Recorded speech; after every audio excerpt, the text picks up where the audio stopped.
লজ্জার ক্ষেত্রে অবশ্যই একটা বিষয় সতর্ক থাকতে হবে যে যে লজ্জাশীলতার কারণে মানুষের হক নষ্ট হয় সেটা আবার গ্রহণযোগ্য নয়। অতিরিক্ত লজ্জার কারণে আমি মানুষকে হক কথা বলতে পারছি না, এটা যেন না হয়। অবশ্যই সৎ কাজের আদেশ, অন্যায় থেকে নিষেধ, এটা আমার সর্বাত্মক আমার সাধ্য অনুযায়ী আমি করব। কেউ অন্যায় করতেছে, আমার সাধ্য আছে তাকে বাধা দেওয়ার, কিন্তু আমি দিচ্ছি না লজ্জার কারণে, তাহলে এই লজ্জা কিন্তু গ্রহণযোগ্য নয়। আবার অতিরিক্ত লজ্জার কারণে আপনার স্ত্রীর কাছে আপনি যেতে পারছেন না, তার হক নষ্ট হচ্ছে, এই লজ্জাও গ্রহণযোগ্য নয়।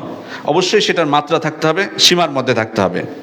জ্ঞান অর্জন, লজ্জাশীলতার কারণে যদি আমি প্রশ্ন না করতে পারি, এটা থেকেও বঞ্চিত হব। এই জন্য আনসার নারীদের প্রশংসা করা হয়েছে, রাহিমাল্লাহ নিসা আল আনসার। আয়েশা রাদিয়াল্লাহু আনহা বলছেন যে আল্লাহ তাআলা আনসারী নারীদের উপর রহম করুন, লাম ইয়ামনাহুন্নাল হায়া আন ইয়াতাফাক্কাহনা ফিদ-দ্বীন, অর্থাৎ লজ্জা তাদেরকে দ্বীনের জ্ঞান অর্জনের ক্ষেত্রে বাধা সৃষ্টি করতে পারেনি।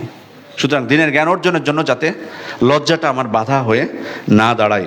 লজ্জা অনেক সময় করেছেন, আলী রাদিয়াল্লাহু আনহু করেছেন লজ্জা, কিন্তু তিনি লজ্জা করে যে বসে থেকেছেন সেটা না।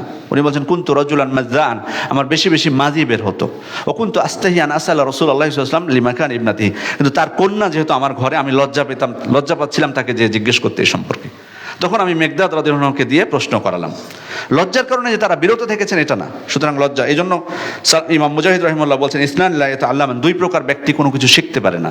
এক হলো হাই, আরেকজন হলো মুস্তাকবির, লজ্জাশীল ব্যক্তি, আরেকজন হচ্ছে অহংকারী। অহংকারী এবং লজ্জাশীল ব্যক্তি তারা কখনো কি করতে পারে না, তারা শিক্ষা অর্জন করতে পারে না, এটা বাধা। সুতরাং লজ্জাশীলতা, এমন লজ্জাশীলতা গ্রহণযোগ্য নয় যেটার কারণে আপনি দ্বীনের জ্ঞান অর্জন থেকে বঞ্চিত হবেন, অথবা অন্যের হক থেকে তাকে বঞ্চিত করবেন। এমন লজ্জাশীলতা গ্রহণযোগ্য নয়।